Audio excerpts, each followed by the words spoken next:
Greetings, everyone. Tommy Hawksblood here. I have a special guest on who I'll be keeping on with me now as my co-host. We're going to be into some really hardcore stuff, interesting, real. I'm as honest as I can get, and his truth is going to be incredible. What you're going to hear is real. We're not making up any stories. Nobody's getting paid to tell anything ridiculous. This is all real. What you're going to hear is his story, my story, how it's come together, what we're going to do, what we plan on doing in the next week if possible. So I'll bring him on in 2 seconds, but I just want to say I do have a site up and I'm asking for help to try to get out to Arizona so we can do some actual video taping and all kinds of things to bring the truth out. We have 3 different people with all kinds of evidence. We're going to make the biggest disclosure of a lot of different things, not one thing, so that the world can actually see what's going on in the UFO world as far as with aliens and what's happening to the people that get involved with that. There's a big conference this coming weekend. Next weekend, sorry, the 24th and 25th, the UFO Con Experiences Conference.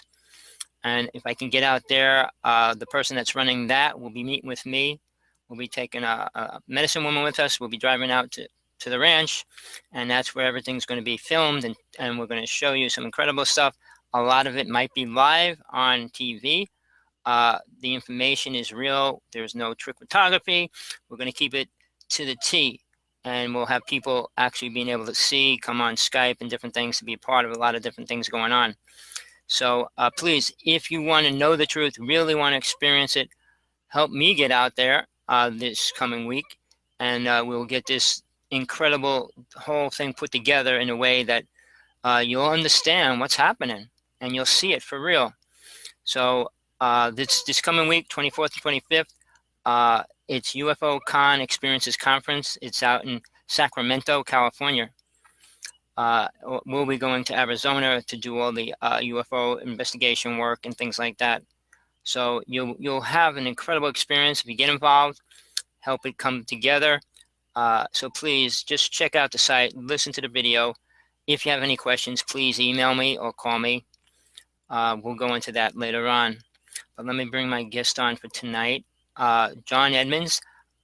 Greetings. How are you tonight? Good evening, Tommy. I'm doing well. Thank you. Well, I'm glad you made it. Just want to give a quick synopsis of what, where, and who you are right now. Don't go into too much, but just tell them what's going on right now in a moment.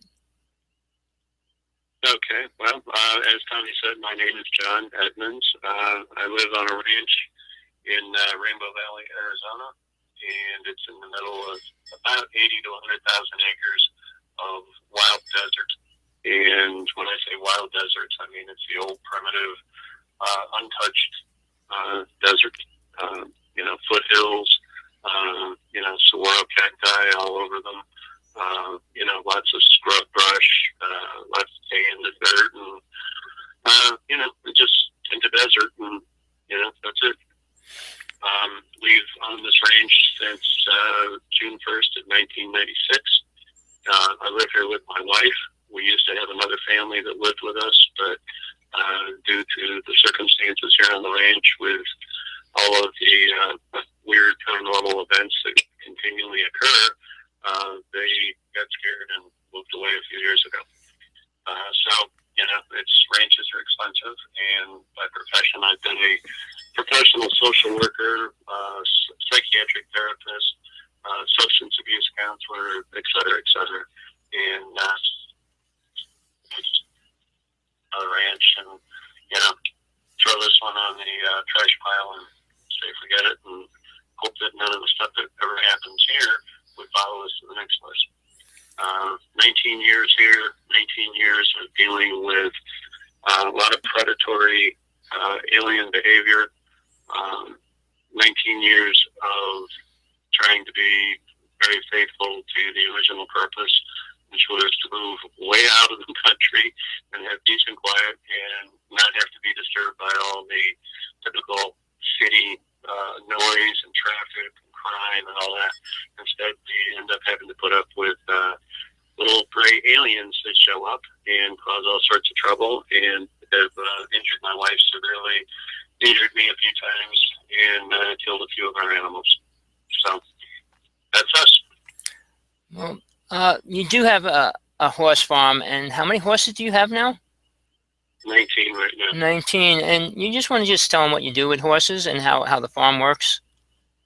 Well, I mean, being the fact that I'm a therapist and I've worked with all sorts of different populations over the years, from domestic violence cases, both male and female clients that had survived domestic violence situations. That was a population I knew a lot about.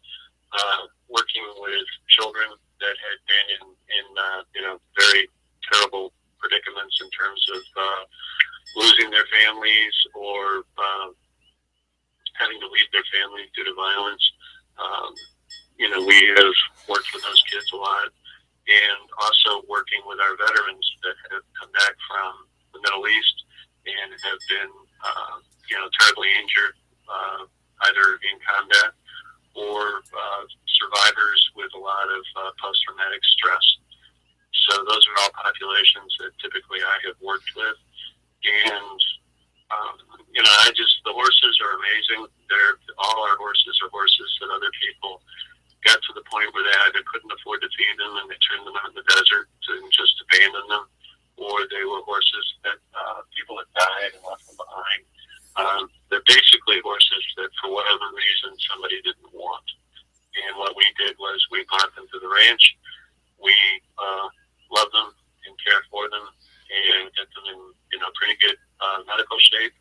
And then what we do is we retrain them so that they can work with these various different populations to try to help those people to get a better outlook on life and become higher functioning and fall back in love with their lives so that they can do something good personally and in society. Wow, it sounds like a great mission. For me personally, I'm doing everything I can to get out there in the following week. We will have just about every kind of a camera that's known that we can use for night and day, sound equipment. There's going to be no limit to what we're going to be able to use while we're there. So anything happening, which means lots of things will be happening, we'll be able to record the sky, the house, inside the house, outside the house, day or night. So it will be an incredible experience for the people that are going to be there, as well as whoever we allow to become part of it when it's all going down. The hypnosis part, I want to have documented. We're going to do that live so that there's a bunch of witnesses there as that happens. If there's anything important, it could always be censored later, but we want to keep as much as we can live so that everybody can see what's really going on and hear it from people that have the experience, especially you. I don't know how much your wife wants to be involved. I don't know if she likes talking on video and things like that. I just saw she sent me a link, and I just said, I would love to talk. We can talk anytime. If she wants to be part of it, I would be happy that she will or wants to be. But I'm sure when people go through this kind of experience like you did, you kind of start getting leery about what you want to do, what you don't want to do, what you can do, what you can't do. Because it's not like they... Well, Tommy, let me tell you, my heart's always open, okay? I'm always trying to put my best foot forward and, be a good person. I have no idea whether anything will happen at all while you're here. I mean, we go through times when, it's just one thing after another. It's in the house, it's outside the house, it's a three-ring circus. And then we can go months with absolutely nothing happening. And it's just as calm and normal as, anybody else's house. So, I hope that you get a chance to, have enough experiences here with different things that you will be able to document things. But I can't, I have no control over it. I can't guarantee anything one way or the other than the fact that I'll do my best to participate in and try to answer whatever questions that you ask. And I'm sure my wife will do the same thing. Well, that sounds great. But what I want to say is we're bringing a medicine woman, and she has incredible gifts as well. So she talks aliens. She's really active mainstream with aliens, not the bad ones. She makes sure she doesn't. But again, we have multiple energies coming there. I'm sure, because where I am right now in Hawaii, if I go out and it's a clear night, I'm going to see something, and they're going to communicate with me in a real solid physical way. So I just feel I don't see how nothing could not happen because of all the energy that's going to be there. And we're talking about a lot of the most important energy that you can put in one space in one time. Your energy to them is important. This medicine woman's dealing with multiple things that is incredible. The one that's running the conference is incredible with his experience and what he's just told me recently. And mine, I don't think it could be a dull moment. Even if a squirrel came out of the vortex, I mean, we can have the smallest things, and they might not seem big, but in reality, if one thing materializes, that can open somebody's eye greatly. I mean, That's great. I mean, I'm fine with it. I'm just letting you know that, and this is, sort of a declaration on my part, and that is that, I just live here, okay? Right. And I just do the best I can to take care of the place, take care of the animals. And, honestly, I don't have a bone in my body that's directed toward trying to, create a confrontation or anything else. It's just that, when these creatures showed up, I didn't mean them any harm, but they showed up and they had their own agenda, and their agenda and my agenda and the agenda of my wife, they did not match, and they wouldn't take no for an answer. So the only choice was to use violence. Wow. So, I don't know. Do you hear a bell? I'm sorry, what? Do you hear a bell going off? No. All right. So again, we have this energy that's coming, and we can play with it. We can mold it. I know for me personally, something's trying to communicate with me directly, as things want you for reasons. And I just feel once we get to the point of breaking your boundaries of what's blocking you from being who and know what you are, I think the gateway will open for you as well. Because once we touch, which we don't, most UFO people don't talk much about the spiritual side of everything. I guess kind of like you're in one or the other, but I was always in both worlds at the same time. And how important the spiritual side of all this is going to be, how it's going to play out, the long term of what's really going to happen, why aliens want to come to planet Earth, what they really want to do while they're here, what their intentions, agenda is, and what our intentions are going to be once we know that they're here in a great way. And my truth is that I would love to see people know what's really going on, because I've been doing radio shows for 2.5 years constantly now, and it seems like everybody says they know the truth, but if you ask them anything, they don't know the answer. So I don't know how you can know everything and not know anything. So when these aliens come, that's a real good point. it's amazing. But there's different races we're dealing with, and I say it this way: the bad can do bad things, the good cannot. So that's why there is a battle. That's why the bad races are pretty much doing things that they shouldn't be doing here.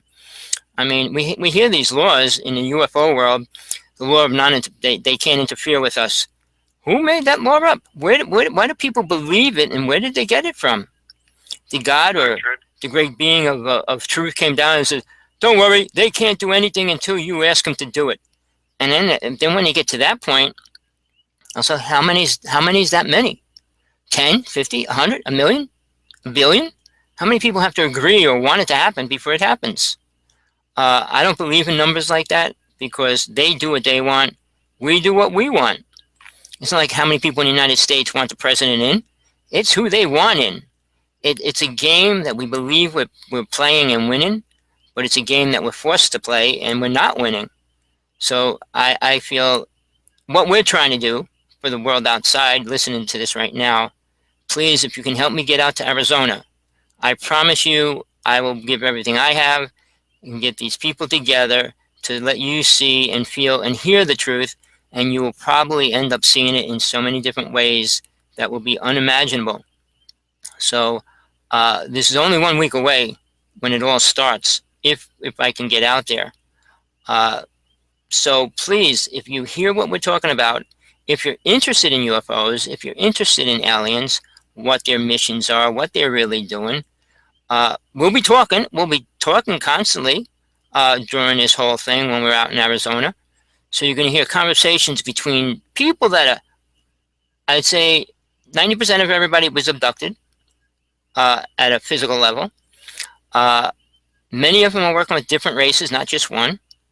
So even that, and we're not going to just tell stories. I mean, you can go online and listen to stories all day with very little proof of what they're saying. And we will try to give you the information and the truth of what we're talking about. Like John says, you can't say, well, I can guarantee an alien is going to come here without the alien saying, yeah, I'm guarantee I'll be there. It's like, it's a game of cat and mouse. But again, when we have multiple energy calling it in, I know I went into the vortex in Jersey with a friend of mine every other day. One day out of a week, we didn't see nothing. But out of the 5 other days, we didn't go 7 days. We usually went 5 or 6 days a week. One day we didn't see things, but at least all those other days we saw something. Sometimes it was really incredible one night. But if we spend a couple nights and really put our cameras everywhere and stuff, I'm going to tell you, you're going to be able to see something. I mean, if I go outside, if I had a good camera right now here in Hawaii, I could put at least 20 videos up a week of the things that I'm seeing and dealing with.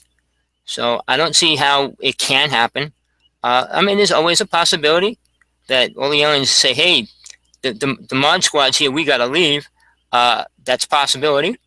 When you have so much positive energy. Tommy, I've always thought that if somebody were to spend the money to, put up remote cameras around the property inside and out, they would have the greatest story ever. I mean, it would make every sci-fi, paranormal type of movie it would just blow it away.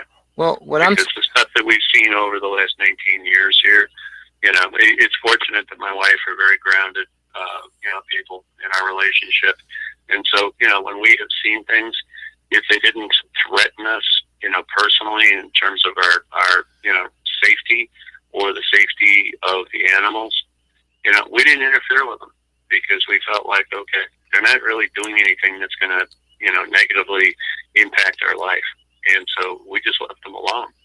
But it was like, if it was, something where, clearly we saw horses that were, killing themselves, going over backwards, trying to get out of a pen, or, in the case of where they literally attacked my wife, and literally floated her out of the house and tried to get her up into a craft, I couldn't stand by and just watch that and say, well, so long, honey. Have a great abduction. I had to do something about it. So, those are the times that I really jumped in there and had to, do something directly. Well, somebody asked about that yesterday, but we have to realize nobody knows what they're going to do under a specific incident that happens that they're not aware of. The mind does its own thing, soul does its one thing, and the inner feelings and emotions do their own thing as well. Jumping, screaming, fighting, freezing. Some people get paranoid. I mean, all those different words attack people because they've never been in that situation. Their energy is so different, they don't know how to tune to it. But most men, in general... Unfortunate, Tommy. I had a really bad head injury a number of years ago, and it changed my physical physiology. And so, you hear about people having, fear paralysis. I don't have any fear of anything. I don't even know how to be afraid. And I mean, I'm not bragging. I'm just stating a fact. And so when these things have, absolutely frozen my wife, to the point where, she looked like she was, under a spell or something, it didn't affect me at all. And so, I think that's why I'm able to, react entirely, in a proactive way. Rather than sit there and be frozen in fear the way so many people are. Well, I'm not afraid of anything now. I kind of never thought I was. But I was out doing our UFO work, and then I decided to take a walk down the trail. But whenever we went out, I'm releasing a book on how to see UFOs, but whenever I went out, I loaded up with things. I had this belt. My friend had his belt on. The belt contained a knife, 2 cameras, 2 flashlights. I always carried a staff, and I was always ready. But we just pulled up to this one area up in Wanacue by the lake, and we were going to go up to where we always go to UFO work to do. But we said, let's just hang out here for a little while. So I walked away from the truck with nothing on me. And then I walked up this trail, and then I heard this funny, weird noise. And I went inside, creeping in, because I said, wow, what is it? What is it? It sounded like a little, I thought it was the Hershey monkey from the Montauk Project, because I saw it the day before. So I'm walking in, and that's what I really thought I was sneaking up on.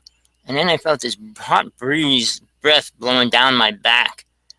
And I kind of did the old cartoon kind of movie where you like slowly turn your head to look around. And then I look straight up, and I see this giant Bigfoot standing on top of me, looking down at me. The moon was just about full, so it was really bright out. The first thing I did was reach down to grab my camera. And sure enough, I said, no camera, no knife, no staff, nothing. And then I said, this isn't going to work. And then it just raised its foot and stamped on a log. And when it stamped on a log, the log just snapped in half. And I just started running back to the truck screaming, get the cameras out, get the cameras out. And I thought sure it was running after me. I never looked back because I wanted to get to the truck first. And then when I got to the truck, they're whispering to me, what's the matter? And they wouldn't even open the door and looking out the window through a crack. What's going on? I just was right next to a Bigfoot. Get the cameras. Oh, I don't deal with aliens. I don't deal with creatures. I only deal with aliens. I said, just open the door. And there's a scientist inside the truck who looked like he was frozen. He never moved, I think. In 15 minutes, he just stood there with his mouth half open, like just staring at us. And I'm saying, I only deal with yeah.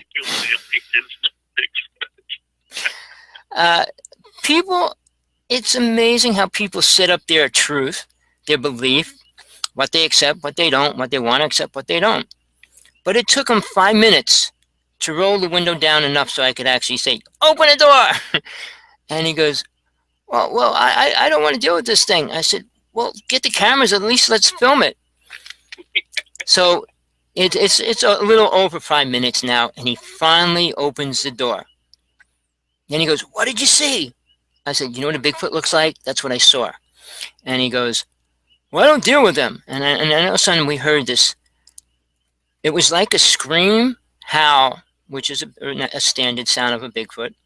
Really loud, really nasty. And it was going off about every 5 seconds it would do it for about 2 minutes. And we never heard anything like that on a mountain ever. Then it stopped, and then it was dead silence. And I said, I thought really he was coming after me. I thought we were going to be able to film him. I thought I was like the bait bringing him to the truck, but he never did follow me. But then, all of a sudden, which is actually about almost 9-10 minutes later, wolves from all over the mountain started howling. We were on this mountain for almost 2.5 years, every other night, snow, rain, sleet, or hail, whatever. And we were out there in the snowstorms, we were out there in the rainstorms, we were out there all the time. Never heard a wolf. We did see wolf prints in the snow here and there once in a while, but we never saw one and we never heard one. Now they're all howling. And I said, wow, that's bizarre.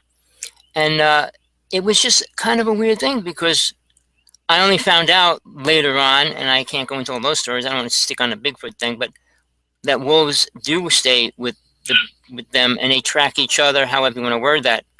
But it was interesting. But again, we don't have to be ready for what we see. I wasn't really afraid of it. And it's just, I ran because I didn't have a camera and I wanted to get a camera. But I was hoping it would run after me. So, but like you said, you're not afraid. I'm not afraid. Death is probably the most beautiful thing that could happen in the end. If you live forever, I don't know. I wouldn't want to. You couldn't pay me to live here. I'm just saying, Tommy, it's not a choice not to be afraid. I just don't know how to be. It's probably brain damage, but I just don't know how to do it. You know, some people don't know how to cry. You know, I just, I don't get afraid. Well, you know, if I was little, if I cried, my father would kick me across the room. So I learned certain things when I was little. And it was many years later when I realized I could say I can be who I want because my father was dead. I mean, well, he left us when I was 12, but when I was able to do and feel my own feelings and emotions and try to work through them without being beat up and stuff, it was a totally different game. Because I think crying, in most cases, is an incredible way of seeing where a person really is.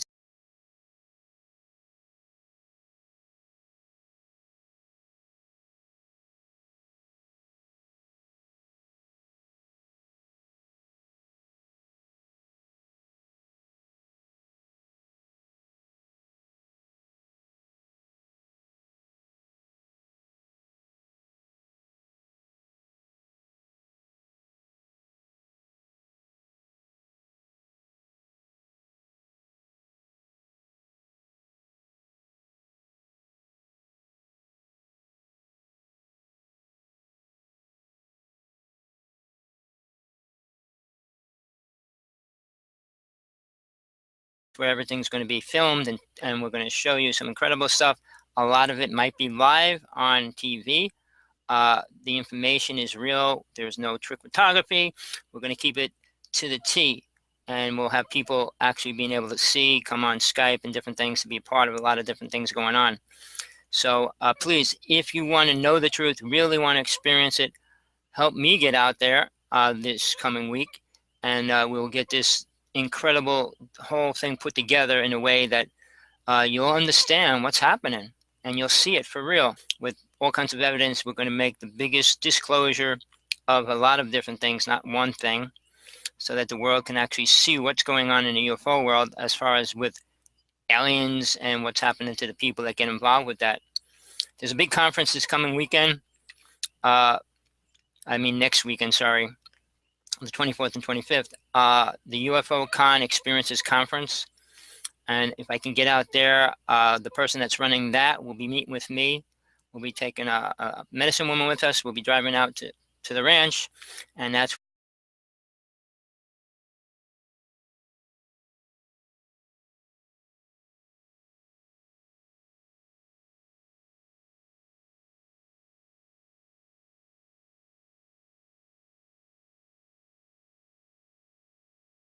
Greetings, everyone. Tommy Hawksblood here.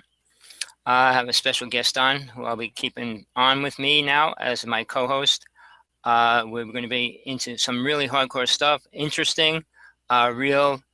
I'm as honest as I can get, and his truth is going to be incredible. What you're going to hear is real. We're not making up any stories. Nobody's getting paid to tell anything ridiculous. This is all real. What you're going to hear is his story, my story, how it's come together, what we're going to do, what we plan on doing in the next week if possible. So I'll bring him on in 2 seconds, but I just want to say I do have a site up and I'm asking for help to try to get out to Arizona so we can do some actual video taping and all kinds of things to bring the truth out. We have 3 different people. So this coming week, 24th and 25th, it's UFO Con Experiences Conference. It's out in Sacramento, California. We'll be going to Arizona to do all the UFO investigation work and things like that. So you'll have an incredible experience if you get involved, help it come together. So please just check out the site, listen to the video. If you have any questions, please email me or call me. We'll go into that later on. But let me bring my guest on for tonight, John Edmonds.